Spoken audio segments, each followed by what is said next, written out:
I'm scared. I'm scared about what the future holds. And I think if people aren't scared yet, they're not getting it. We know that we only have the possibility of avoiding a looming climate catastrophe if people like us refuse to give up. The future of humanity is at stake. But it's worse than that.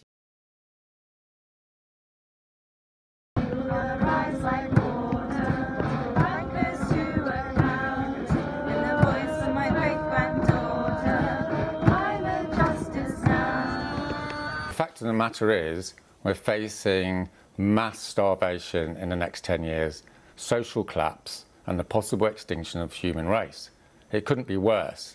But it's worse than that. You see, there's a pattern emerging here. And what that means is we're going to be heading for mass social collapse and mass starvation. You want to bring down the capitalist system as we know it. Is that fair? The capitalist system is going to be brought down by itself. If you can't grow food, there'll be starvation and social collapse. The fact of the matter is, if we don't change things, they're going to be 10 times worse. But it's worse than that. And the science is we're going to have social collapse, or we're going to try and do something about it. Well, with respect, science is different from politics. Your message is entirely about failure, it's about negativity. It is, in a way, I suppose, a howl of rage and despair. That's right. When you look at the data, the stories are all fake news. Green, leftist nonsense designed to brainwash the public, especially gullible and naive children. It is insane that a 16-year-old will have to cross the Atlantic Ocean to make a stand. The major point that Extinction Rebellion is trying to say is it's over, right, for this civilization. Each of these, layered one on top of the other, feeds a downward spiral of despair in the listener. I'm scared. I'm scared. People aren't scared yet. Let me put you some words by a former head of the Metropolitan Police Counter-Terror Command who has studied your movement. He says Extinction Rebellion is seeking the breakdown of democracy and the state. He regards you as akin to a dangerous terrorist organisation. Well, you're telling me that you're going to take the public with you when a former police chief is suggesting that you actually are anarchists who want to bring down the state and our democratic system. You think the public's ready for that? The public is now aware that the elites are taking them to their death, because that's what the science is saying. It means that we're facing a situation more serious than we've ever had to deal with in the whole British history. Politicians are now talking of climate emergencies, making the leap from talking of a climate emergency to the mass civil disturbances, disruption, the bringing down of the state as we know it. That's something quite different. How far are you prepared to go? We've seen, let's say, hundreds, sometimes maybe even 1,000 or two of your Extinction Rebellion colleagues and activists on the streets of London, gluing themselves to buildings, gluing themselves to roads, disrupting traffic, once even disrupting public transport, which to many seemed a bit odd. But how far are you prepared to take this mass civil disobedience? This October, thousands of people will come to the streets of London and they'll stay in the streets of London. How long? I don't know, because it'll be up to them. But you'll see mass disturbances. It'll be non-violent, it'll be respectful, and it'll be disruptive.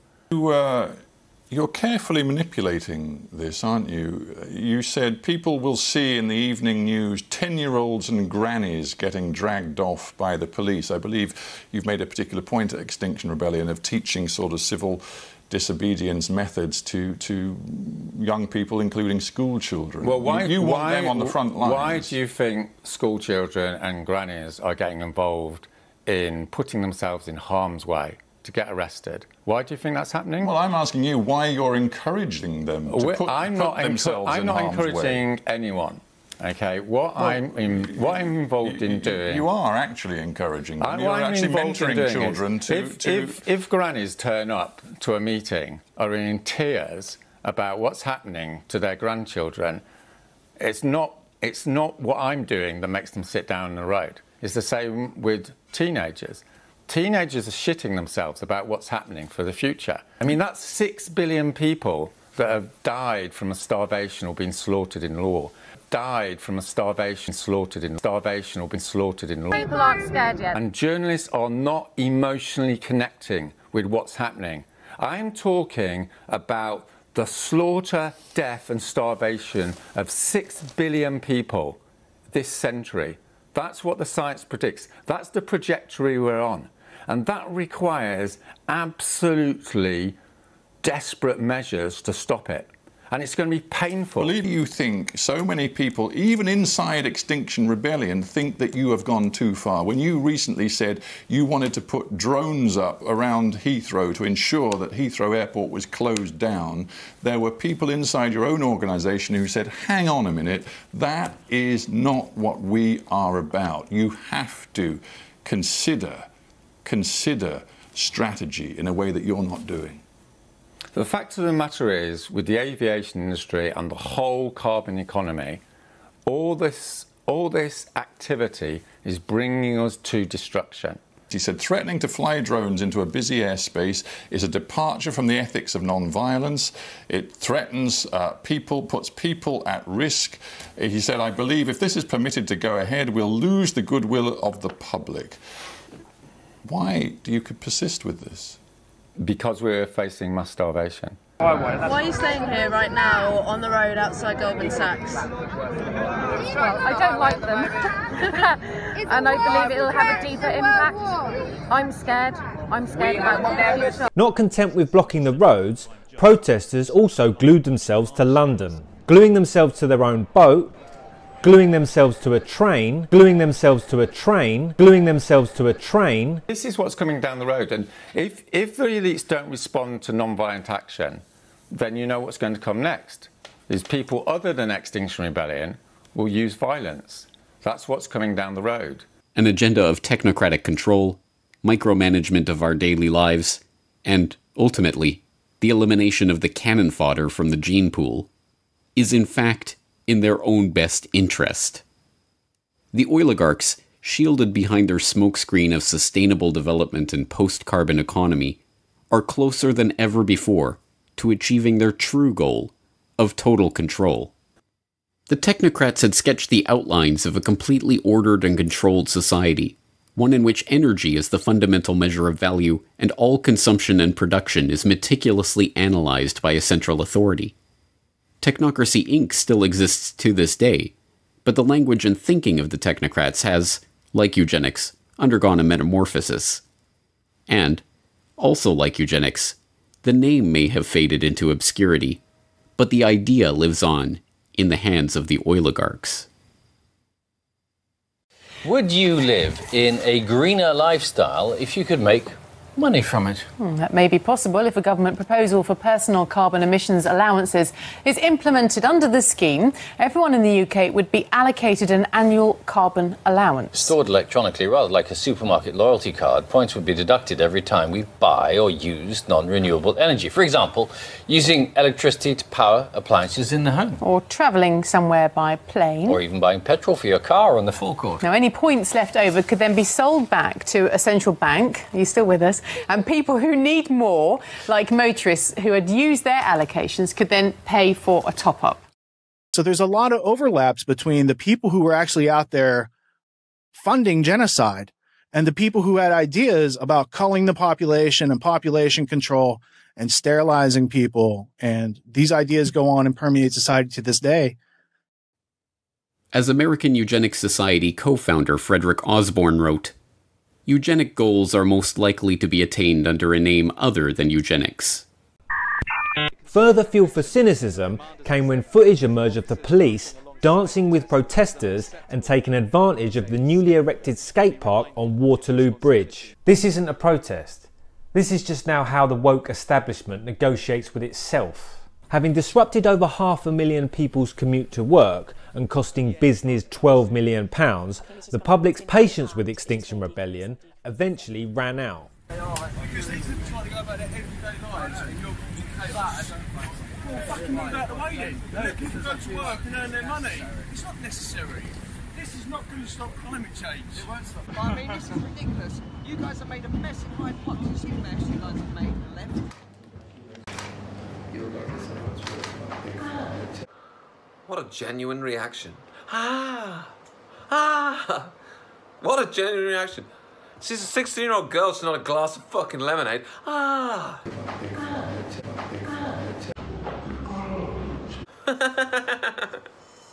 Oh, politicians all day.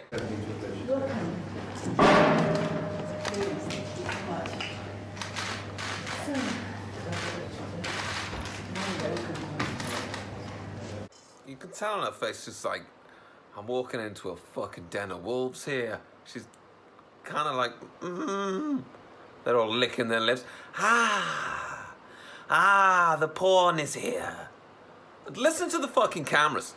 Listen to the clack, clack, clack, clack, clack, clack, clack, clack, clack, clack, clack, clack. David Beckham didn't have to put up with this shit. Just listen to the noise.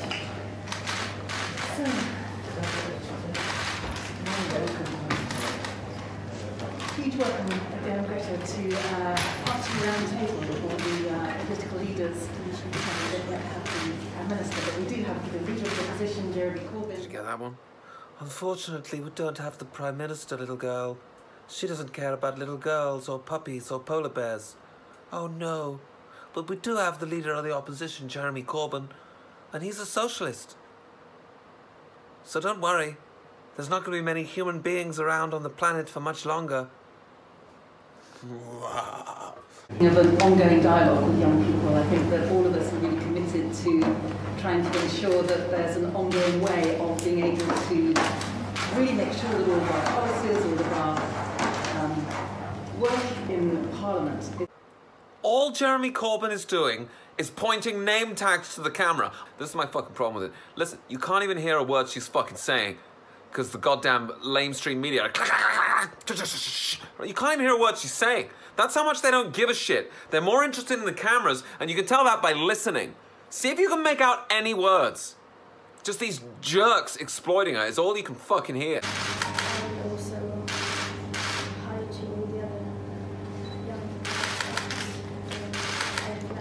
But hey, it's a crisis, remember? But it's worse than that. Because the IPCC, the worst thing arguably about the IPCC process is that it seriously underestimates the possibility of feedbacks which could spiral the climate system out of control and which may already be kicking in, potentially explaining the disastrous weather chaos of the last few years. Among those feedbacks are the albedo loss feedback.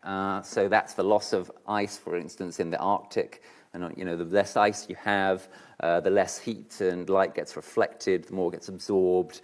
And there are scientists who suspect that the albedo loss situation is a lot worse than the IPCC have taken into account. Now, in that phrase right there, I want to draw your attention to something.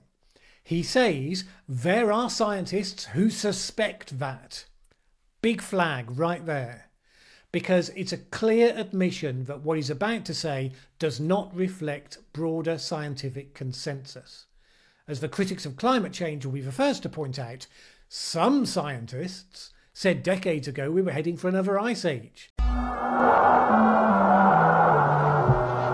In 1977, the worst winter in a century struck the United States.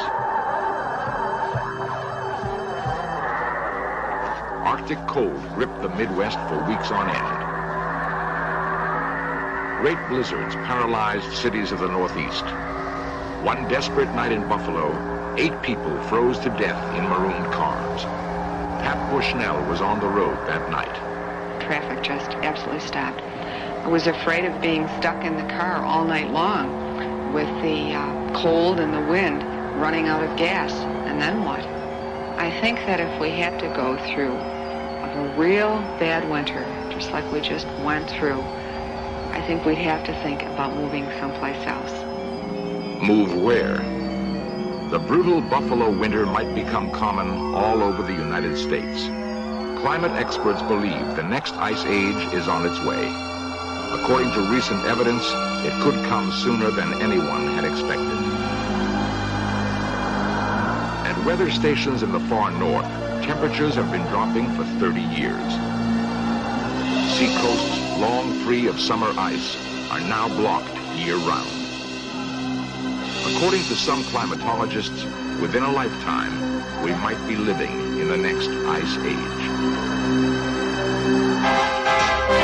And usually those critics claim it was the consensus then, as climate change is the consensus now, which is factually wrong. It was just a few outliers who got picked up and amplified by newspaper headlines. And so when Rupert Read says some scientists have suggested, we should question which scientists and why them and not others. Is it because they're the most moderate ones?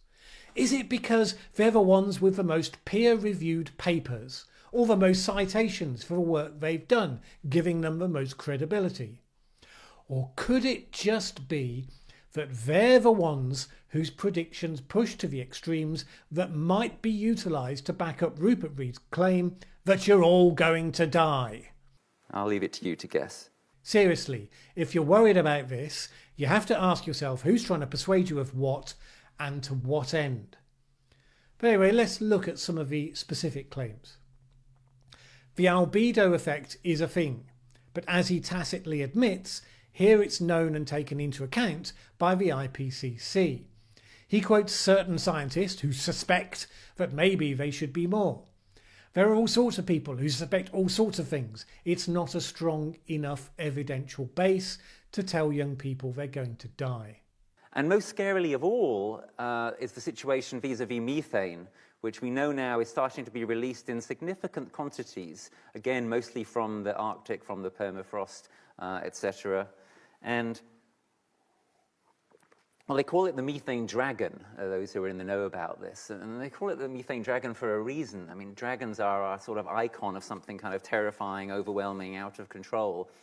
If that methane release starts to accelerate, which might already be happening, and may well happen in a big way over the next 5, 10, 15 years, well, that locks us into catastrophic climate change, probably runaway climate change, because you then start getting a further vicious circle of more ice being melted, more methane being released, etc. And the crucial thing to remember about methane is that methane is a greenhouse gas approximately 25 times as powerful as carbon dioxide. Might be happening, may do this, pure speculation. Rupert Read mentions correctly that methane is a much more powerful greenhouse gas than carbon dioxide. What he doesn't mention is that unlike CO2, which is persistent in the atmosphere, methane degrades very quickly, leaving CO2 in its wake. Now, that doesn't mean that it's no cause for concern, but it's not as simple as saying that it's 25 times more powerful, as though that's a simple like-for-like comparison. One of the apocalyptic visions that Extinction Rebellion draws upon is the book The Uninhabitable Earth, which was based on a long article of the same name by the same author. It's one of the sources for the proposition methane release from Arctic permafrost. Now, in response to those claims, a number of climate scientists were asked of their opinion. Michael Mann, who is a campaigning climate scientist leading the charge for the issue to be taken seriously, said this: "The article paints an overly bleak picture by overstating some of the science. It exaggerates, for example, the near-term threat of climate feedbacks involving the release of frozen methane. The science of this is much more nuanced and doesn't support the notion of a game-changing, planet-melting methane bomb. It is unclear that much of this frozen methane can be readily mobilised by projected warming." And he goes on to add this: "The evidence that climate change is a serious problem that we must contend with now is overwhelming on its own. There is no need to overstate the evidence, particularly when it feeds a paralysing narrative of doom and hopelessness." I agree with the climate scientist. In addition, Christopher Close of NASA said this: "There is no evidence that a very abrupt methane source will be readily mobilised into the atmosphere. Such scenarios are not supported by process studies, it is not emerging observationally, and is not borne out paleoclimatically, particularly in the mid-Holocene or Eemian interglacial, where high-latitude summers were hotter than today. A small trickle of CH4 release is very plausible, but methane becomes converted to CO2 pretty quickly in Earth's atmosphere, and there's already some 200 times more CO2 in the air than CH4. These types of carbon cycle feedbacks will likely give the direct anthropogenic climate input just a small boost in the near future. Incidentally, even the methane that is currently being released from the seabed doesn't give a clear picture. Plumes of methane bubbling up in Siberia have been found to predate human-caused climate change, and some of those plumes, counterintuitively, show a net removal of atmospheric greenhouse gases by stimulating the growth of plankton that consume CO2. Now look, that's not a get-out-of-jail-free card, nor a suggestion that methane isn't a factor that won't have to be part of what we're addressing. It's just not as straightforward as Rupert Read suggests it is. Plus, one more aspect. Well, that locks us into catastrophic climate change, probably runaway climate change. Runaway climate change is the suggestion that there's just a catalogue of chain reactions that leads to massive increases. And in a separate talk, Read talks about the boiling of the oceans and the Earth becoming like Venus. There is a huge degree of scientific agreement. We are nowhere near triggering anything like that. So those are key points from Read's speech. I wanted quickly also to quote Extinction Rebellion founder Roger Hallam, just to show how this gets synthesised into some throwaway lines. Given that we are objectively in a climate emergency and it's likely to lead to mass starvation and various other sort of unimaginable sort of levels of suffering in the next generation. I'm scared about what the future holds, and I think if people aren't scared yet. So when, a structural opportunity comes along where an elite is proposing the mass suicide of the next generation, then you do have a structural opportunity to create a social movement. In another interview, Hallam specifically suggests that after several degrees of warming, grains won't grow, hence his comment here about mass starvation.